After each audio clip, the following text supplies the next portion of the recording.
Shalom, my homies. Welcome to another exciting episode of the Stacking Triggers podcast, a podcast for casual card game spikes like you and me and Bill, who did not talk over the intro this week. Yay! Okay, sorry, that delivery should have been more like Gonzo in Muppets Christmas Carol, where he's like, and Tiny Tim, who did not die. So it should have been, and Bill, who did not talk over the intro. Love it. Bill, how are you? Dan, I'm excited. I have the biggest excite for the Gundam TCG ever. I'm proud of you. I'm happy. I got into a thing. I can talk about it a little bit later. Although, and we got news. We got more news on some starter deck stuff for the Gundam TCG. Yep.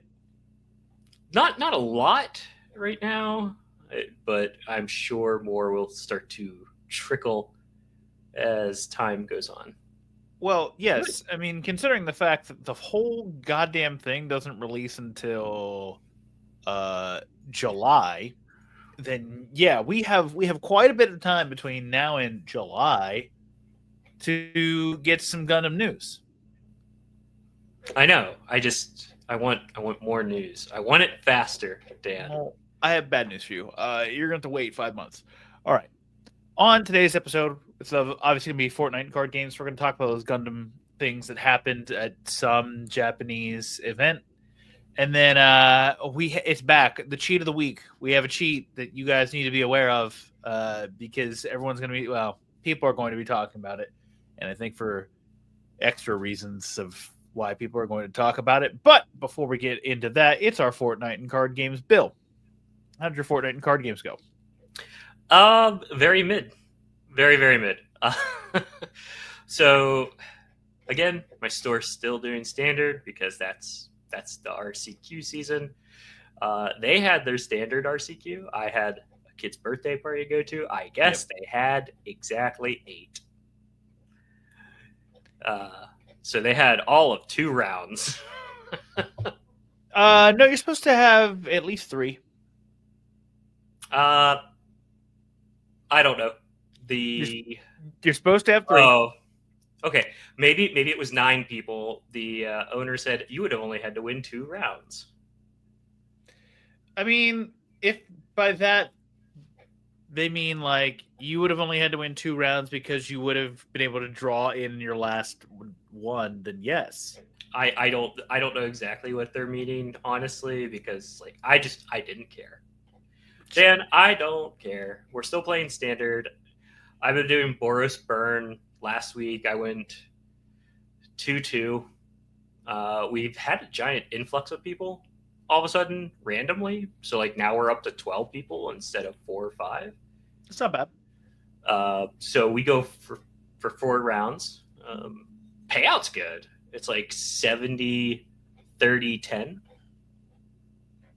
But yeah, this week I did Boros Goblins with Kranko, some of the new Exhaust Goblins, and Agatha's Soul Cauldron. Mm-hmm. So with the Exhaust Goblins, you could put them under your Soul Cauldron if they get killed, which they often do. They're goblins. And then all of your goblins that have a +1/+1 counter, which is really easy to get because the exhaust mechanic on half of them will put a +1/+1 counter on something. Sure. Will then allow you to do something like, I don't know, make mana equal to the number of goblins you control. Or, put a Kranko under there. And every goblin that has a +1/+1 counter can now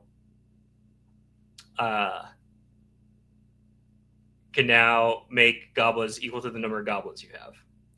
I've coupled that with War Leader's Call and Impact Tremors. So it's essentially the Boros Convoke deck, except with goblins. So it goes wider, faster. Sure. It's okay. I went 2-2. It seems fine. It seems like a plan. It's goblins. They go burr. Yeah. What about you, Dan? How's your Fortnite and card games been? I've played almost no modern. I'm so tilted off of Breach right now. It's actually insane. Yeah, I can get like the nut hands, like blue Greenland plus Emery plus Tamio plus Bobble plus Malevolent Rumble plus Mox Amber plus Mox Opal. I think that's 7 right there. And then I can like rumble into an Underworld Breach, milling a grinding station. I'm like, cool, I win next turn. And then my opponent just has the exact thing that they need to stop that. And the game ends. Because I'm all in on that plan. I'll be just like, kill you fast. Oh, you have a bolt? All right, well, that's cool. That's great. That happened so many times last week when you and I were practicing. I couldn't take it. It makes me not want to play the deck, honestly, because it's just like what am I like? You have to keep that 7, that exact 7. You have to keep that every single. If you are not keeping that 7, do not play the deck. But it's just like, all right, have it, and then it's just like, I have it. It just, I don't know, man. I get that, like, I when I tested One Piece with a friend, they're like, well, I mulliganed for it. And it's like, sure, you mulliganed for a 4 of in a 50 card deck. There's still going to be chances you don't fucking see it.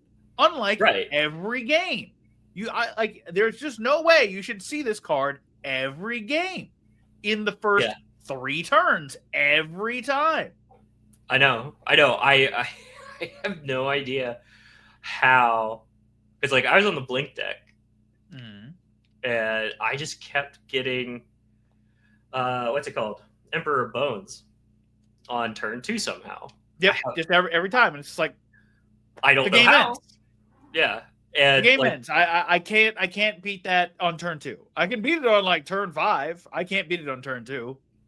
And we were playing it because it's open decklist, right? So we were playing it as we knew what each other were playing. So yeah. And you didn't mulligan that much. I think you mulliganed to 6 like once. Yeah. Yep. Otherwise you just had it. It's like, bro, I don't fucking understand what I'm witnessing here. I've never seen this. It's like a 3 of in the deck though, to be honest. But and it's 60 card deck, like 1 in 20 chance. Yeah. Well, no, the numbers are like, what is that? 1/3, 1/20th. It's a third chance, right? Because it's maybe. I don't know. Someone run the numbers. I don't know the math off the top of my head.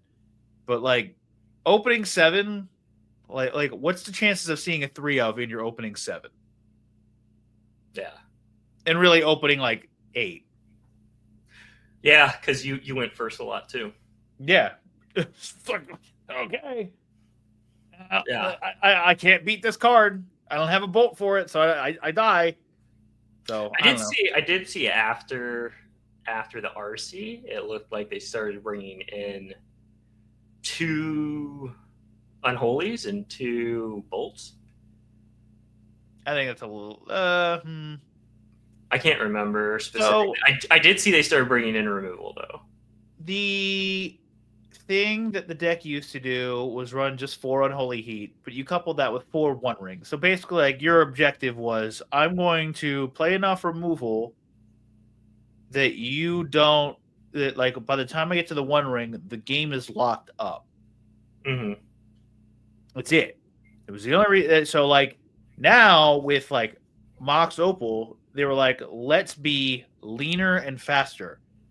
But the problem is the meta is becoming more resilient to the combo. So now you need to also become resilient, which means you have to bring back Unholy Heats. I keep seeing Flame of Venor. I keep seeing Swan Song. I keep seeing all these random cards, and I'm like, I understand what you're trying to do, but you can't count on one-ofs at this juncture to win you the game or to make it so the game goes long enough that you have your inevitability. Yeah. I think you actually just have to go back to for Unholy Heat. Probably. So I don't know. We'll see. I haven't played the deck in since we played. So Last week. yeah, whatever. You needed a break. I needed a break. Also, I saw that Actual Factual Murktide won challenge, so I'm like, intensified. Now you're like, we must go back. Well, we have to go back, Kate. We have to, because obviously, if I can't play, if Breach isn't going well, I should just play the tier 2 deck that I know and can win. Right. Yeah, because you know the matchups. I don't know the Blink matchup, but we can test that. I don't know the Breach matchup well enough. I feel like we can also test that. Which we could also test that. So those are the two. Energy, I kind of just am I punt on this. I just hope you don't draw good. Just don't draw good cards. And that's it. But it's energy too, right? It's yeah, and Eldrazi is just all right, do I have the consigned memory? If I do, great. I probably win the game. If I don't have the consigned memory, rip. Yeah, but knowing what your opponent's playing is true. Yeah, you're gonna know. It's not gonna be into the blind game one, Oh yeah, those were something, man. Every RCQ being blind is wild. It's not wild. It's fine, but especially when I went to your store's meta or to up in Pittsburgh, where it's I don't know who the fuck these people are. I just have to assume everyone's playing Nadu. Is this a people hand to beat Nadu? Okay, cool. Right.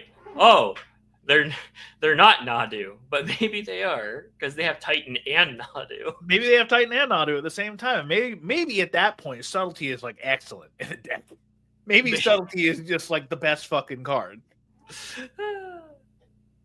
Any other card games? One Piece, I have nothing to report about. I played in a case tournament. I went 2-2 or 3-2. I punted my last round against Red Purple Luffy, which is supposed to be a hard matchup, and it generally is. But I feel like I left that match on the table because my opponent had leader plus another character on board.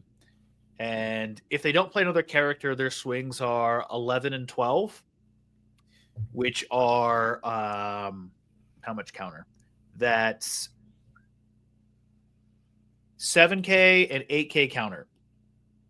I have 7K counter in hand, but I need to leave up 2 Don in order to have it. So if I just play my 8 cost character instead of my 10 cost character, I win the game. I straight up just win. They can't kill me. Unless they play another character that cheats Dawn in a way. So 10 cost Luffy, or 9 cost Luffy, 8 cost Dragon. If they just play one of those 2 cards, I lose the game outright. There's no math that I have that actually wins me the game. But they don't have that card. They don't have those cards. I just put them down to 2 cards in hand and 1 life, and it's just all right, well, then you're just dead on the backswing next turn because you're not going to kill my characters because you have to go for game. So I made the wrong call. I didn't do enough math quickly enough and lost. So I lost out on some prizing. I don't know how much. I did. The person who beat me, I think, got 5th. So I don't think I would have gotten into top 4. But... But I won my first 3 matches very easily. They were not challenges, unfortunately. I wish they were challenging, but they just weren't. So it happens. That's it from me from this fortnight in card games. Now it's time to talk about some Gundam card game spoilies. All right. Woo! So we have a lot of things. So I'm going to pull up first and foremost the card spoilers. So bear with me as I do this. All right. So we got some new cards released to us. We have Gauf from ST03, which looks to be the that's the Xeon Rush, right? The Xeon starter deck. But so here we go. This card's a 3/2 for a 3/3. Level 3/3 cost for a 2/3. Yeah, it looks like during your main you can activate it. Oh, hold up. Hold your horses. Oh, somebody translated. Yay. We have a translation. Deploy 1 rested Zaku 2 1 AP, 1 HP unit token. And for those of you who are looking for that, sorry, I ruined it. There it is. You're in it. Oh, yeah, I got it. We're good. Okay, yeah, there it is. This is the 1/1 Zaku 2 token. As opposed to the Zaku 2 token that we were getting before, there was a 3/1. No, that's not a Zaku 2. That's a Charles Zaku. Oh, that's a Char Zaku 2. Jesus Christ. Yeah, Charles Zaku. It's Yeah, so hard to remember. yeah. Let me get it. Hold where is it? Where's my tokens? But this, okay, so on three, you go play this, get a 3/4 in play. As early as turn 2. Yeah, but you're spending your EX resource to do that. True. I don't know, man. It's not good, in my opinion. I don't think this is good enough. It's not good, in my opinion, because the Char's Zaku 2 tokens die so fast. Yeah, they're 3/1s. Yeah. And they come in rested. And they come in rested like this. So, like, right. The Charzaku 2 tokens, at least, would be like, okay, I'm a 3/1, so you have to, like, gun tank me. You have to gun tank this instead of, like, an actual unit. You have to trade into it with one of your low-value units that you spent resources to play. Meanwhile, I played this out for free, essentially. Right. Or at the best case scenario is you're a breach deck and you go Wufei onto a breacher, swing into the Char Zaku 2, and breach into a base while taking no damage. That is the best case scenario you have for trading into a 3/1 Char Zaku 2. A 1/1 doesn't do anything. I'm more than happy to go, okay, here's my 1/2. I'll swing into your 1/1. Right. Yeah. Yeah. It just seems bad, in my opinion, as I go through my deck and I'm like, oh, I should probably remove anything that makes a rested something 1. I still think the rested 3/1 is correct. Like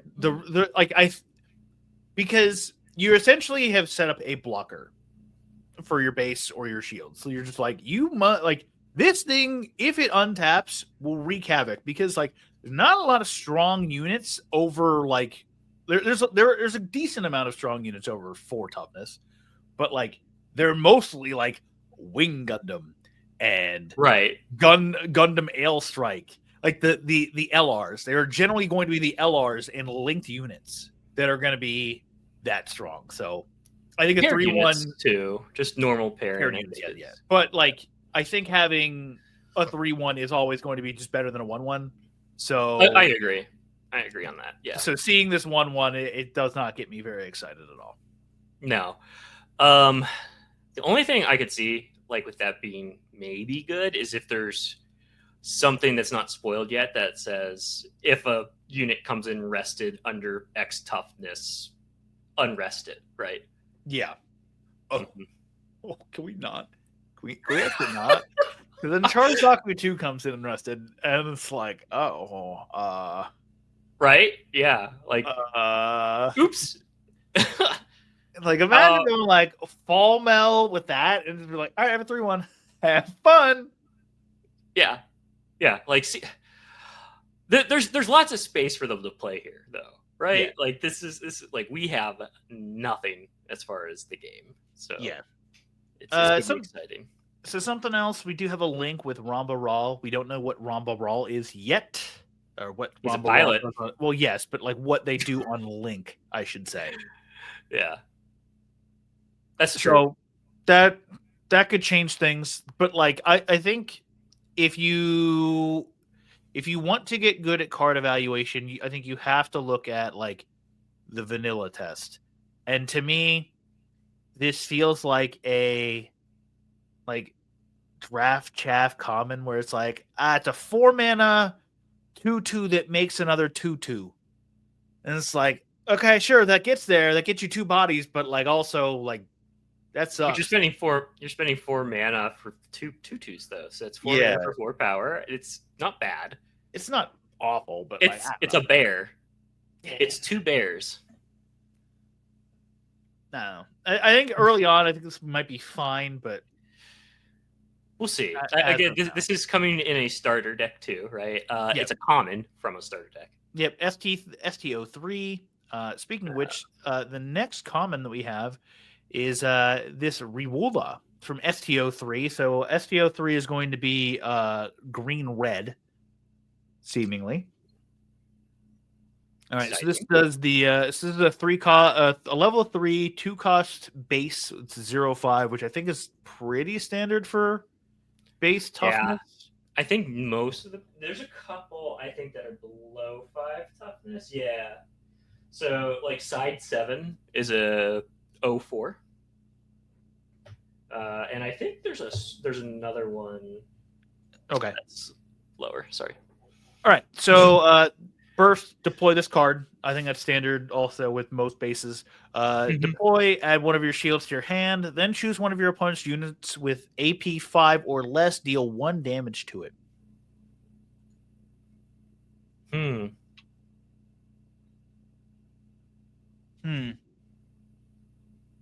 Oh, this is perfect against those burst units or breach units. Right? So say they do go after your Zaku 2, that's a 3/1. Sure. And they're a something 4, right? You burst this and you deal 1 damage to it somehow. Yeah, but like even still on play, just going like add a shield, draw a card, deal 1 damage. Like it's not bad. Kills a ball. Kills a ball. It passes the ball test. Incidentally, also kills arrested Char Zaku too. No, it does not. What do you mean? Units with 5 AP or less. Yeah, Char Zaku 2 has less than 5 AP. Oh, wait, I'm an idiot. Yes. Reading is hard. It's true. All right, but these are the only 2 cards. I think we have to just see like what else red does at this point, honestly, because like this base seems like this is a playable card, but like, is it any good? We'll find out because it's no white base. That's true. It's no white base. That card is insane, folks. I don't think you understand how insane it is that a base on it a base says the words create a card, make another permanent. Like, are you kidding me? Make potentially a 3/3 for 2. Yeah, and even if it's the 1/1, it's just like, all right, cool. This can go into light. Like after I break your base, and this can hit your shield for free. Yeah, exactly. You know, and then it has to get answered at like unless you have a base, right? Like white base is crazy, man. I don't know what to tell you guys. It's fantastic. Yeah, best. All right, NA. So unfortunately, I don't know how to do this better than this, so we're gonna have to deal with it. Nope. Here we go. All right, so we have this. This came from that press event for Gundam. This gives us like official release dates for the starter decks plus the Gundam 01 booster. And then after that, Bill, you'll go over on the right side. We have a new starter deck in September, a new starter deck in October. Yep. And then the next booster pack will be 3 months after the first booster pack in October also. Every quarter, it looks like now.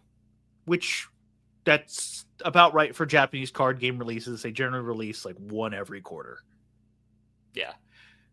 This is all coming, by the way, from the Gundam Next Future, which is like just a once-a-year big event in Japan. Yeah. That said, I'm curious to see when we find out about the stuff after October. We'll probably find out about it probably, I'd say, around July, right? I would assume so. Something like that.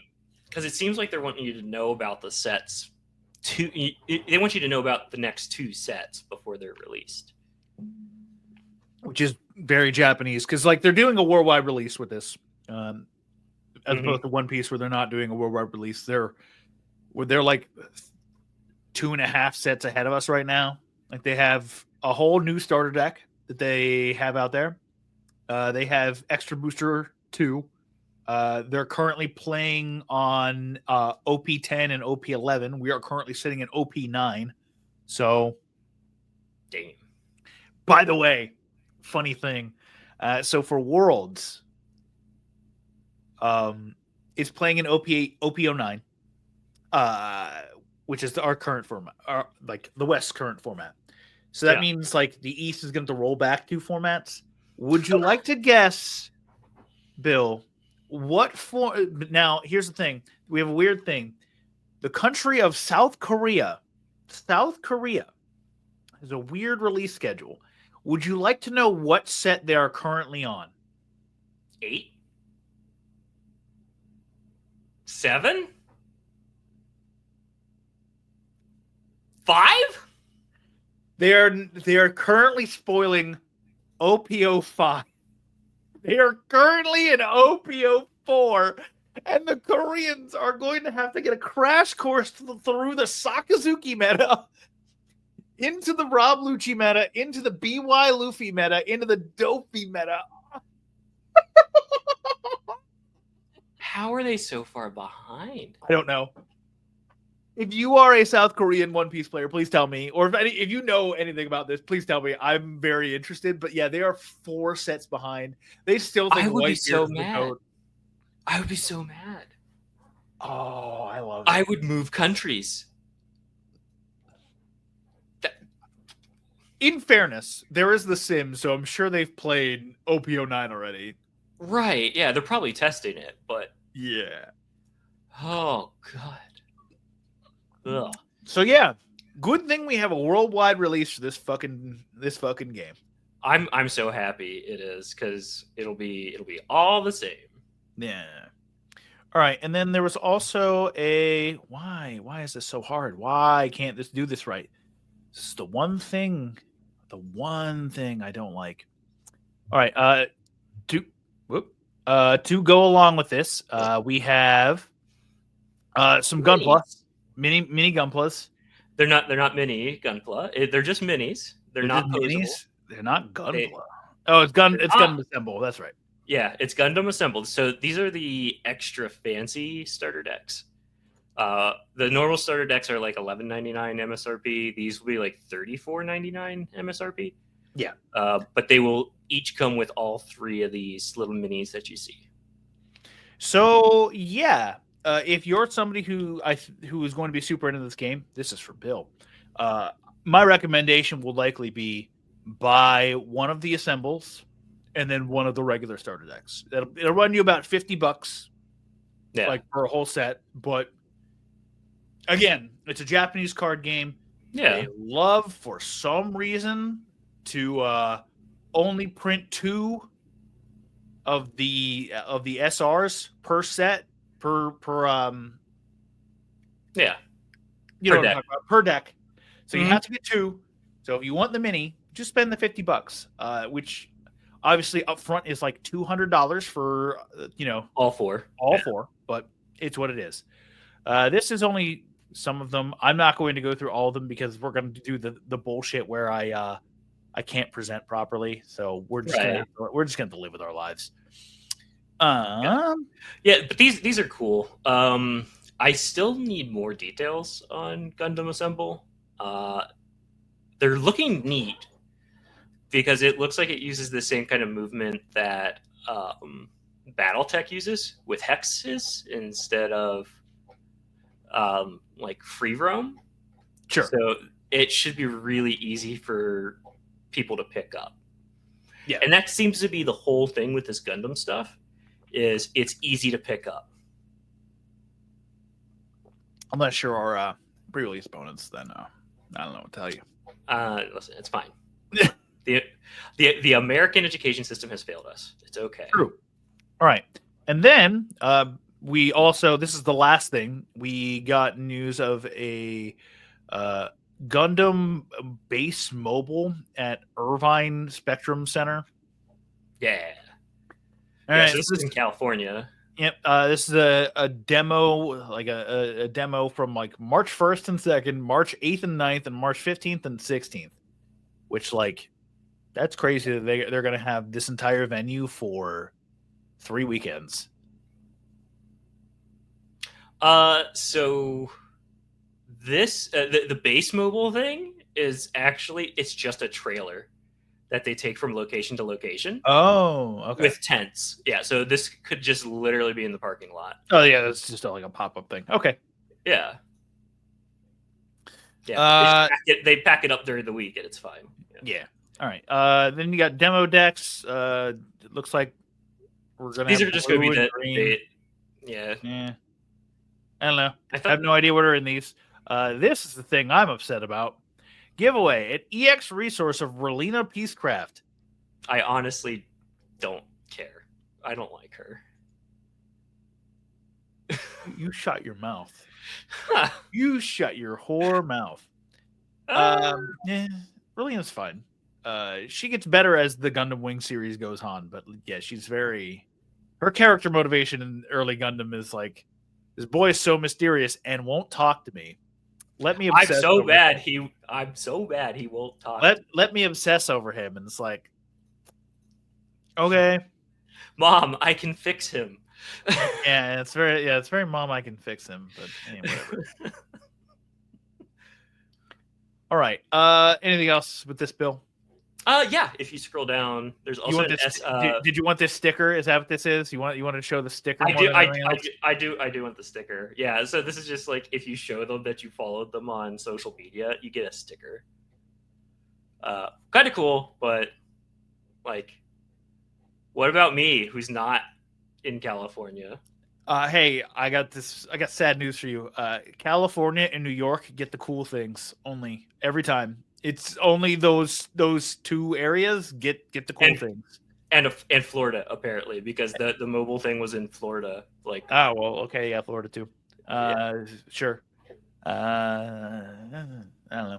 But yeah. So that is Gundam. We're done with Gundam. It's now time. I have one more Gundam thing. Oh, what's the Gundam thing? I'm playing in a free Eggman proxy event. You sure are. On Tuesday. That's like 4 days from now. Yeah, it's sold out in like a minute. Under a minute. Out. Yes. It was crazy. And you were the one that told me about it, and I got in and you didn't. Because I was half paying attention. Also because I don't have a printer, so I can't actually proxy. Oh. Ripperoni. Yeah, but that said, I'm still going to be like, after my other beta box comes in, I'm going to look at and see what everything I'm missing, and then start buying and fill up an entire playset of everything beta except for the alt arts. Can't afford those. Vanillas? Even the vanillas? Well, the vanillas, I'm going to have all of them. Like, because there's going to be 2 beta boxes, so you're going to have the same. No, some of them, like the Zaku 2s, Zaku 1s, I thought were only in the. Hold on. STO3. Oh, I guess not. Yeah. Okay. All right. We'll see. It shouldn't cost more than a couple $100. It's fine. I'm gonna because I'm only gonna have like I'm gonna be missing one LR, one of each LR, and maybe a bit more. Right, yeah. Because like you're there's about 4 LRs per box. Yeah, so I'm gonna be missing at least 3. So yeah. All right. Yeah, we'll see. Fun. All right, Bill, now it's time for the cheat of the week. The cheat of the week. All right, and we're going to do this bullshit presentation thing again. All right, so please direct yourselves to the shared screen. We have something from the Pro Tour today. Yeah. All right, so this happens in round 6 in standard. Well, I can see why we're cheating. Standard. Yeah. All right. So please keep your eyes on the bottom player. So they picked up four cards, 4 lands, tap 4 lands, play a thing. I don't know what that thing is. They draw a card. Yeah. It's the card lets them draw a card. They would get to make a creature or do a land drop or something, maybe, or gain life. But there it was. they have now decided. I hope everyone caught that because opponents sure caught that. Let's quickly go back and watch this again. Look, Oh, sorry, I didn't go back far enough. Got to keep going. There we go. So there it is. They untap a land to then tap a new land to pay for the cost because note here they tapped wrong. They tapped wrong. They looked at the card in hand and realized, oh, I tapped wrong. I can't play this card. And then go to fix their tapping. It's then caught by opponent. Oh, and they put it back. And they put it back. Sorry. And then sorry. And then we move on with our lives. So that is that should something. be a warning but like it should have been stopped right there. Opponent should have yelled for judge, and that should have been stopped. This is Pro Tour. This is like ultimate level of play. No takesy backsies. Like you cheated. You tried to cheat. Yeah, 100%. Because like, hey, at F&M, yeah, I do this. It's like, hey, I tapped wrong. Can I tap? And they're like, yeah, sure. Okay. And they're like, no. I'm like, okay, it's F&M, but whatever. At the RC Cube, if you do this, your opponent will be like, no. Yeah. Fuck off. This is Pro Tour. You can't do this. This is clearly a cheat. And I don't know. I don't know what the punishment is for this. I was looking at the comments. I don't want to get too into the comments because the comments are always fun. It's just like, fucking flay them, send them into space, throw them into a volcano, and it's like, what are you talking about? Yeah. It's a card game. Yeah, Jacob here should have just stopped the entire game and called the judge. He shouldn't have corrected her or them. Sorry. No, it's her, she, her. Oh, okay. Got it. Yeah. So yeah, they should have just stopped the game and called the judge. 100%. But this is also a feature match, so the judge should have just been watching anyway. Yeah, I feel like there should just be a judge off to like the left hand side or the right hand side. You see a shadow. Yeah, I see a shadow there on the left, so I have to assume there's a judge. So what is the judge doing? Yeah, what is the judge doing? This should be like at most a warning. I could actually see potential game loss. Maybe these are pro standards versus like that's true competitive standards. Yeah, yep. I could see that being a game loss because this happened. A similar situation happened to me at the Secret Lair Showdown last year in Chicago, where my opponent tried to like cast a Brazen Borrower and tapped incorrectly. Didn't tap a second blue. And the judge was like, nope, that's a GRV. I'm going to note your name down. If you do it again, blah, blah, blah. It didn't matter. I beat this opponent, so his GRV went away. You're welcome. But I was just kind of like, sure. He had like 8 mana, so it was just kind of like, this doesn't really mean anything. But then I saw him tap, and I'm like, oh, he has no blue mana. He can't counter a fucking thing I'm doing. This is great. Yeah. So, this should definitely, since it's pro standards, maybe it should be a game loss. At a minimum, the judge should have just stopped it and been like, sit the F down. Yeah, let's not do this bullshit. But yeah, so just be aware of this. Although I don't know what there is to be aware of this. This is a thing that people just do consistently anyway. So it is. I think the biggest thing though is we should just acknowledge it happened. Shame and move on. Yeah.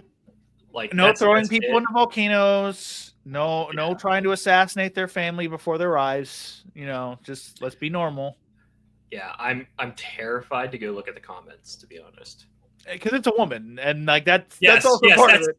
That's exactly why I'm terrified to go look at these comments, because I'm like, oh, people aren't going to look at this rationally. True. Like if you looked at the tweet, it said probably the biggest cheating in camera I've ever seen at a pro tour, and it's like, no.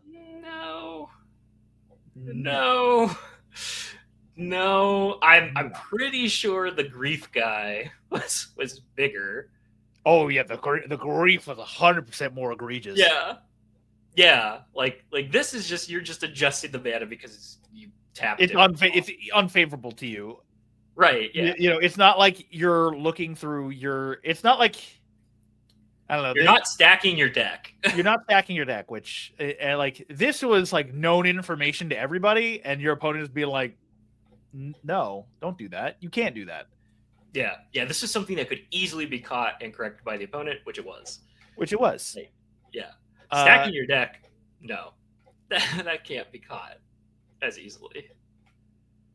That said, pretty blatant cheat, we'll say. That is very blatant cheat, but it's not the worst. It's not even close to the worst. Like, it's not even the worst I've seen. I haven't watched that many pro tours, so I'm sure you pull up like Cedric Phillips and he'll be like, here's actually the worst cheat I've ever seen on camera, and you'll look at it and be like, holy fucking shit, this is awful. This is the worst thing I've ever seen. Hilarious is to see somebody on the pro tour get the hand from under the desk. Yeah, under D table. Give us under D table. That's still, in my opinion, the funniest cheat. Oh, 100%. Like, just random third hand. But that's it. That's all I've seen as far as bad stuff. We got our top 8. I'm not going to go into our top 8. It's a bunch of people I'm not familiar with. Matt Nass and Ian Robb are like the two people that I've heard of. And Ian Robb is apparently a pro Pokemon player, so he's kind of like doing side quests right now, just top 8 at a pro tour. So I will say there was a newcomer who was brand new to the pro tour who went 3-0 yesterday. And he was in the Javiera pod for draft. 3-0 during draft, yeah. 3-0 during draft, sorry. Yeah. And it was just like, wow, that's insane that a newcomer went that crazily. I'm trying to see if he's in here.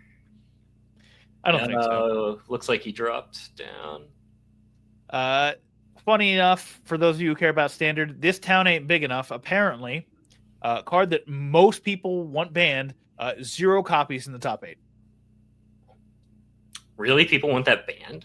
That's what I've heard from standard, is people want that card banned. I'm looking at it and going, sure. 5 mana bounce 2? Sure. On rate, baby. It's not actually 5 mana. So I think I'm aware. It's 2. It's 2 mana that says bounce a thing that you own. Yeah. It's fine. That seems so fine. It's fine. It's not like you could still play it. It's fine. It looks fine.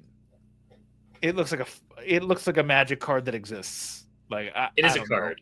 Maybe I'm missing something because I'm not a standard person, but like it's annoying. It's in the Otters deck.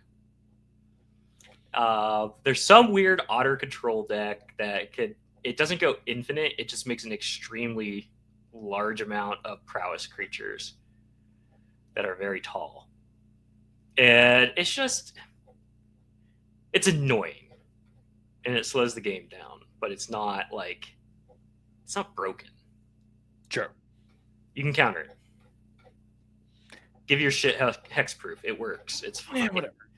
People want to complain about cards. Let's just complain about cards. Whatever. Yeah. All right. That'll do it for this week's episode of Stacking Triggers. Let us know what you think of mostly the Gundam stuff, but also the cheated worlds.